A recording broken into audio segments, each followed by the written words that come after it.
Hey guys, তো কেমন আছো সবাই? আশা করছি অনেক অনেক ভালো। আমিও ভালো আছি। তাই চলো আজকে একটা নতুন ভিডিওতে সবাইকে স্বাগত। এটা দেখে তো বুঝতেই পেরে গেছো যে এটা হাজব্যান্ডকে আমি গিফট করেছিলাম, সেই ওয়াটার ফিল্টারটাই। আজকেই সেটা কিন্তু অ্যাসেম্বল করব, কিভাবে করব না করব পুরো ভিডিওটা দেখার অনুরোধ রইল। আশা করছি তোমাদের অনেক ভালো লাগবে। তাই চলো, আমিও কিন্তু ইউটিউব ভিডিও আগে দেখে নিয়েছি, তারপরেও আমি সেট করছি। এর আগে কোনোদিন আমি কিন্তু সেট করিনি। এটাতে কিন্তু দুটো পোর্শন আছে। একটা পোর্শন থেকে ক্যান্ডেল লাগানো থাকবে, নিচের পোর্শনটায় জল পড়বে, নিচের পোর্শনটায় কল লাগানোর জায়গা আছে, সেখানে কল লাগিয়ে নেবো। সব কিছুই শেয়ার করব। তাই চলো, প্রথমে আগে ঢাকনাটার যেই নবটা আছে এই নবটা কিন্তু সেট করে নেবো। দেখো, এর সঙ্গে কিন্তু আমাকে দুটো কল দিয়েছে, একটা হচ্ছে স্টিলের কল আর একটা হচ্ছে প্লাস্টিকের কল। যেটা ঠিক লাগবে সেটাই লাগাবো। দেখো এই যে কলটা। তো চলো, সমস্ত কিছু কিন্তু এবার আমি ধুয়ে নেবো। আর এই কালো জিনিসটা যে কিসের জন্য দিয়েছে আমার মাথায় আসেনি।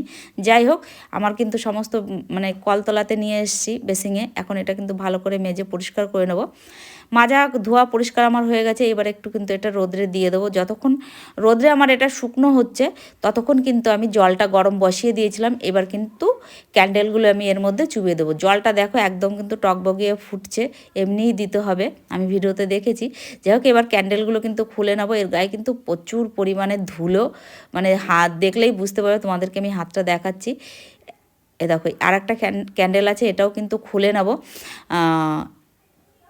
পেছনটা একটার আমি খুলেছি, আর একটা কিন্তু না খুলেই আমি ফট করে মানে গরম জলে চুবিয়ে দিয়েছি। আর একটা কিন্তু এই যে খুলে নিলাম, এটা এমনি জলে আমি ধুয়ে নেবো। দেখো দুটোই কিন্তু একদম জল ভেতরে প্রবেশ করে যাচ্ছে, আবার মানে ঢুকে যাচ্ছে। এটা কিন্তু চুবিয়ে রেখেছিলাম যতক্ষণ না জলটা আমি হাত দিয়ে পরিষ্কার করছি, মানে পুরো ঠান্ডা হয়ে গেছে। তারপরে কিন্তু আমি হাত দিয়ে ভালো করে এটা ক্লিন করে নিয়েছি। তারপরে নর্মাল জল দিয়েও 3-4 বার আমি এটা ভালো করে পরিষ্কার করে ধুয়েছি। এবার কিন্তু আমি তোমাদেরকে এটা অ্যাসেম্বল করে দেখাচ্ছি। আমি কিন্তু তার আগে কলটা বসিয়ে নিয়েছি, মানে লাগিয়ে নিয়েছি। কলের কিন্তু দুটো আর কি ওয়াশার থাকে, একটা ভেতরের দিক থাকে আর একটা বাইরের দিক থাকে। ওয়াশার দিয়ে আমি কলটা সেট করে নিয়েছি, ওটা দেখানো হয়নি, সরি।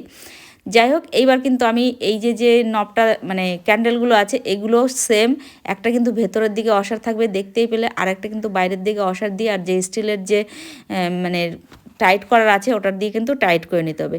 এই সেমভাবেই কিন্তু আমি আরেকটাও যে ক্যান্ডেল আছে এটা কিন্তু মানে করে নেবো, লাগিয়ে নেবো। দেখলে ক্যান্ডেলের পেছনে একটা কিন্তু আমি অসার লাগিয়ে নিয়েছি। দুটো ক্যান্ডেলে আমার লাগানো একদম সেট হয়ে গেছে।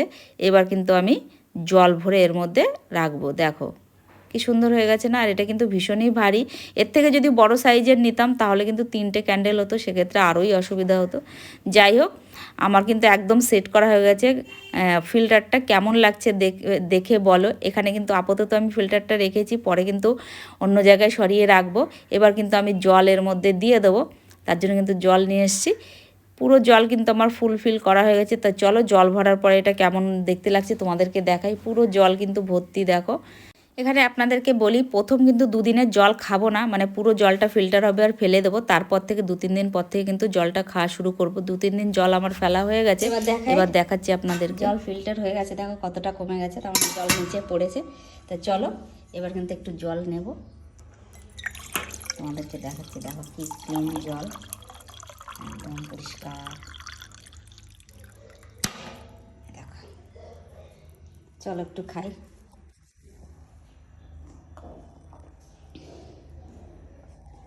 চলো টাটা। আমার সেট একদম ফিল্টার।